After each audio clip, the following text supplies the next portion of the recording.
Baik, Assalamualaikum warahmatullahi ta'ala wabarakatuh. Jumpa lagi dengan saya di pertemuan 10 ya. Di pertemuan 10, seperti yang sudah saya bilang di classroom waktu minggu kemarin, bahwa kita akan membahas tentang activity diagram ya. Masih ada 2 diagram lagi yang perlu kita pelajari. Yang pertama adalah activity diagram, yang kedua adalah sequence diagram. Nanti di activity diagram itu ada part 1 dan part 2 ya, karena lumayan banyak. Jadi videonya saya jadikan 2 gitu ya.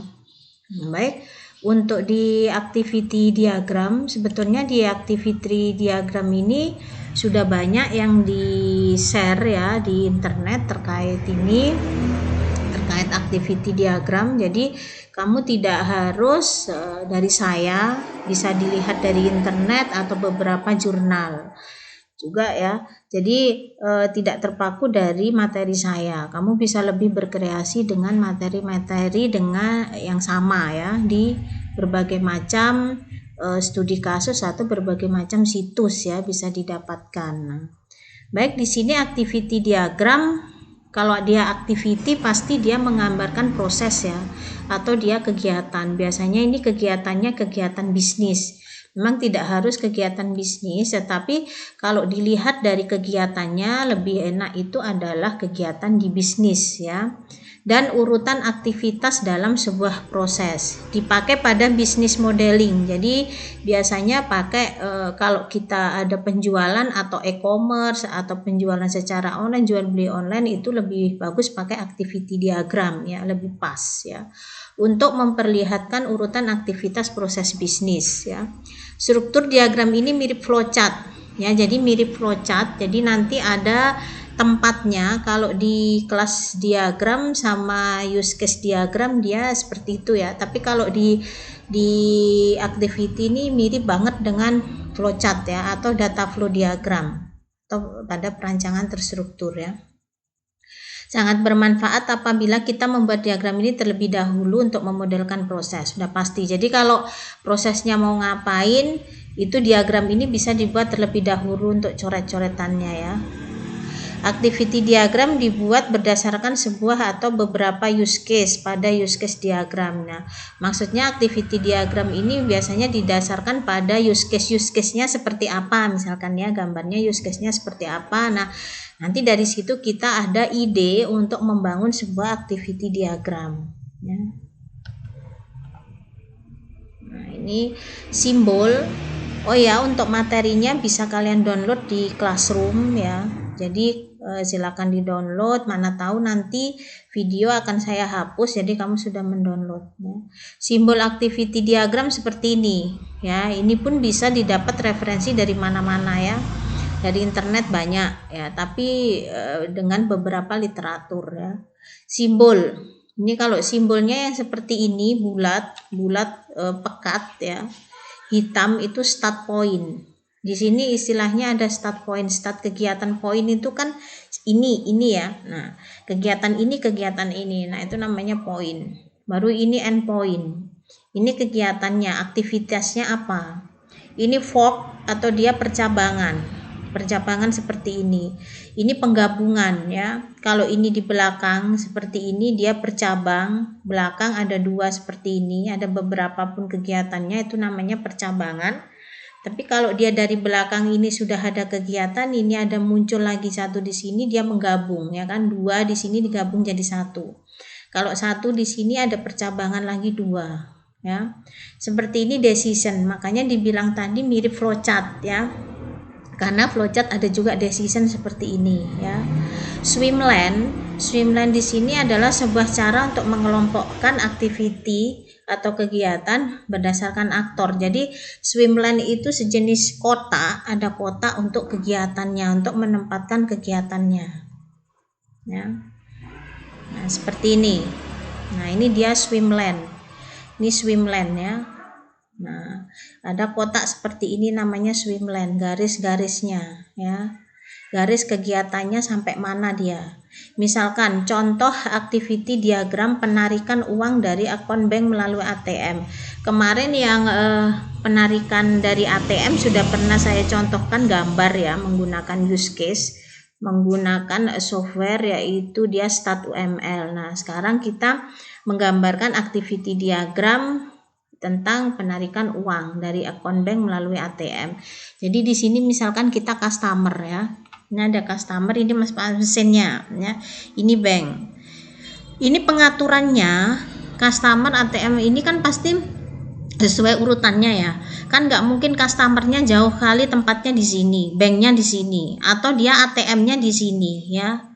Ya pasti dia berawal dari customer. Jadi sebenarnya activity atau kegiatan diagram ini harus kita lihat mana yang prioritasnya, penataannya ya, penataannya. Boleh, kamu misalkan bank di sini boleh, ya tapi kan nggak pas ya penataannya ya. Ditata dulu apa aja kegiatannya, pasti customer dulu, pasti ada ATM mesinnya, pasti ada banknya gitu ya. Baru dimulai ini start tadi. Masukkan kartu ya, seperti kita kegiatan tarik ATM ya, tarik uang di ATM ya, seperti itu. Cuman ini kan karena pakai diagram kesannya banyak kegiatannya, padahal sudah masukkan kartu, masukkan PIN, uang keluar, menu-menunya kita masukkan, uang keluar, baru logout, baru kita ambil kartunya pulang ya kan.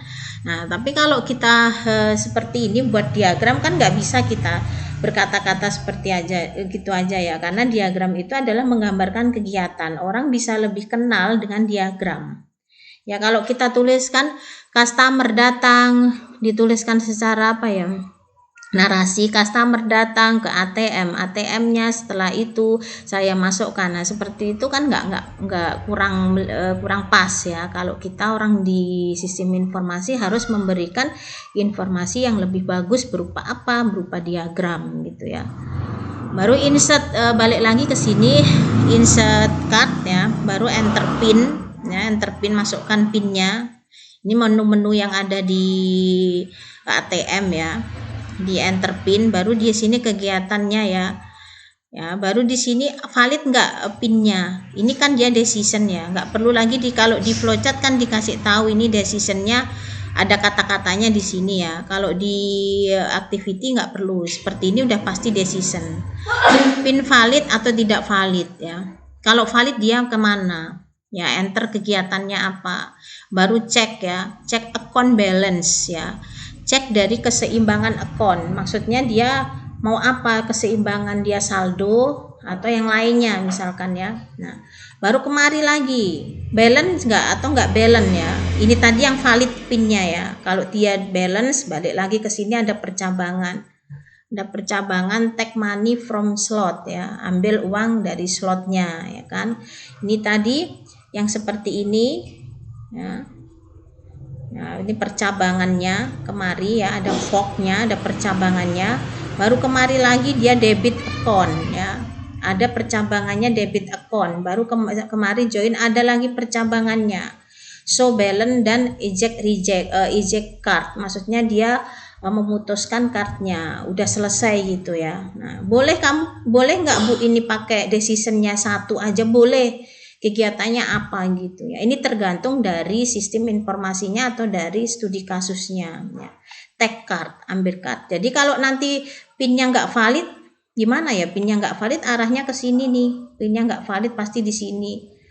So balance pasti nggak balance ya, namanya nggak valid. Balance itu keseimbangan menu-menu yang ada di ATM tadi ya, menu-menu yang ada di kegiatan itu tadi.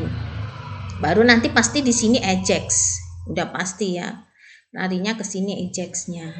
Eject itu kan dia sudah nggak cocok lagi sama kartunya, udah keluar gitu ya. Nah ini contohnya, ini swimlane ya. Swimlane itu dia pengelompokan seperti ini. Nah contoh ini activity diagram lagi, bagian gudang, pembelian sama supplier ya.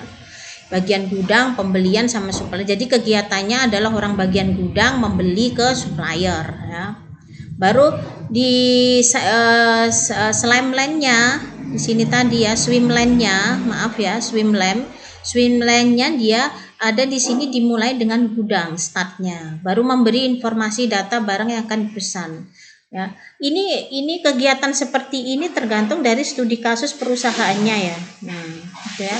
Baru menerima informasi buat SPP ya, ini ya surat perjalanannya, surat perjalanan, baru terimanya, baru kirim barang disertai faktur, terus kemari kegiatannya. Bu, nggak ada decision ya nggak masalah gitu ya. Kalau mungkin memerlukan decision silahkan ya. Kalau nggak memerlukan decision ya juga nggak apa-apa. Misalkan di sini apakah membutuhkan SPP misalkan, ya pakai decision. Kalau misalkan nggak butuh ya sudah. Kalau bukan nggak butuh ya langsung buat ya. Buat ini kan pasti butuh. Buat SPP ngapain lagi ditanya decision. Nah, baru terakhir di sini terima kwitansi. Nah, baru di sini lagi pengiriman ya, proses pengiriman customer keuangan, misalkan ada pengiriman customer service, ada keuangan, terima order, misalkan mulai dari sini ini ada percabangan, ini ada isi order, kirim invoice, terima pembayaran, baru terakhir di sini adalah ditutup dengan apa yang di sini tadi. Selain percabangan sudah saya kemukakan tadi di awal, ini simbolnya selain percabangan dia di sini tadi nih, dia penggabungan yaitu join ya. Nah, di sini close order, selesai ordernya. Ya, ini contoh-contoh kecil.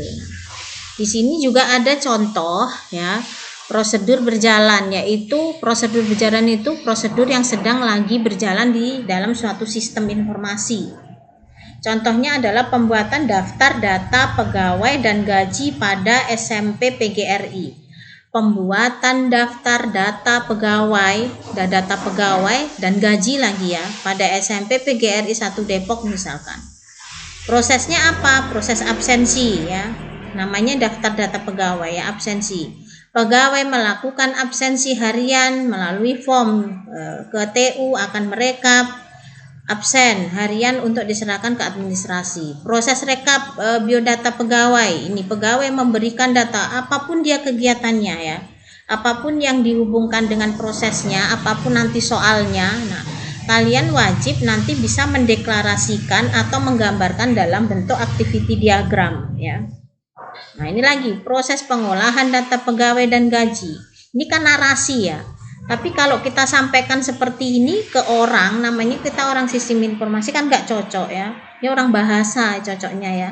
Kalau kita lebih bagus pakai diagram. Mengapa diagram, flowchart, simbol-simbol itu ada? Kita memudahkan ya, untuk memudahkan kita memberikan informasi kepada customer atau kepada masyarakat. Bagaimana sih alur yang bagus gitu ya, dan apa efektif, efisien ya.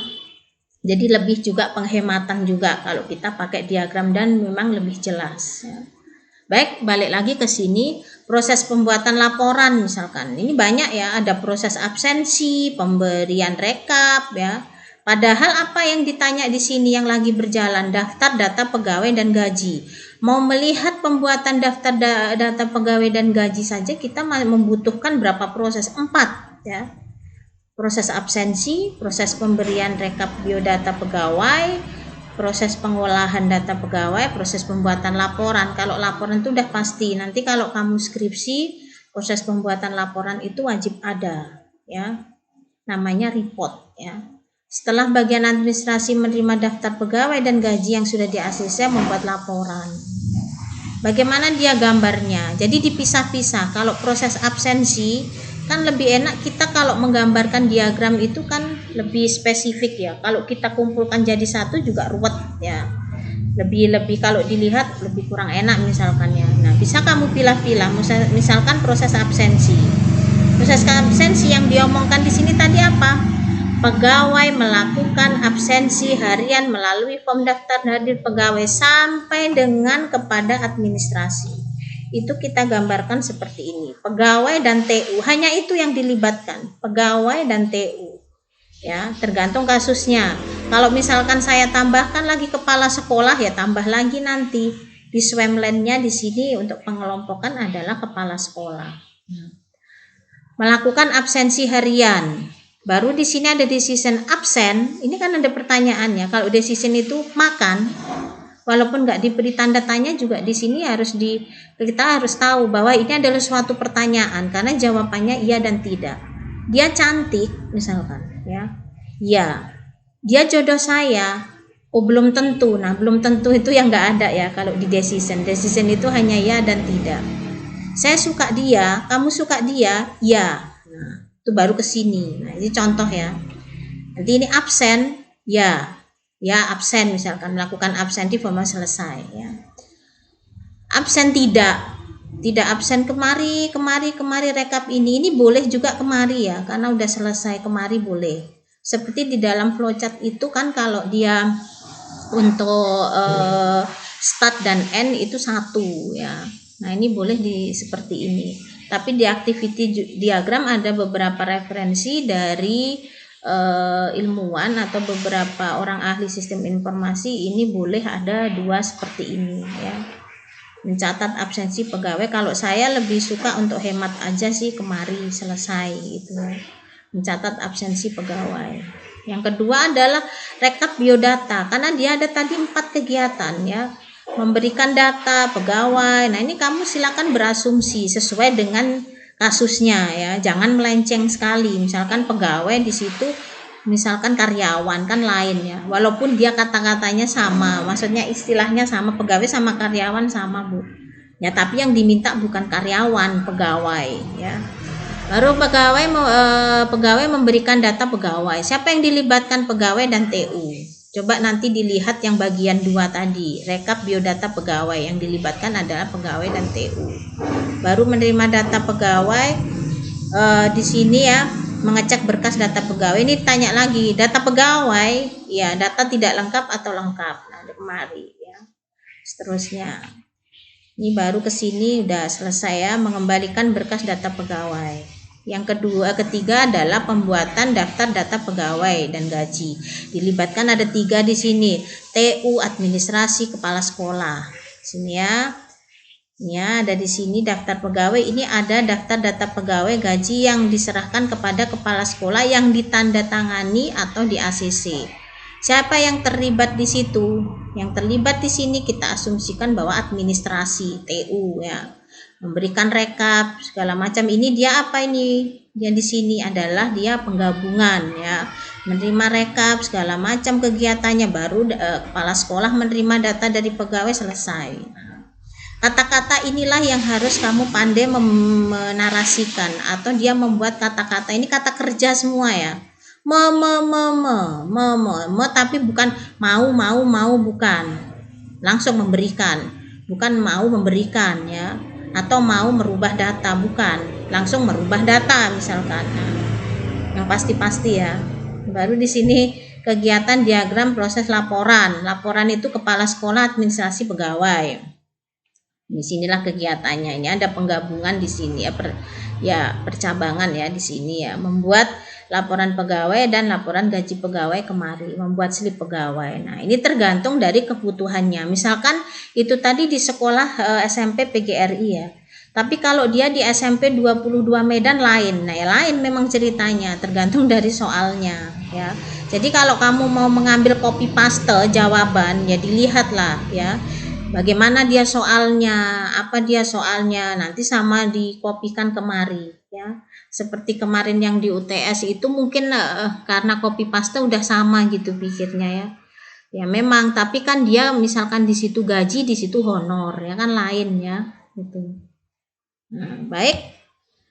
Silakan di-download materinya. Minggu depan ada lanjutannya dari sini. Untuk activity diagram silakan dipelajari lagi. Saya akhiri. Assalamualaikum warahmatullahi wabarakatuh.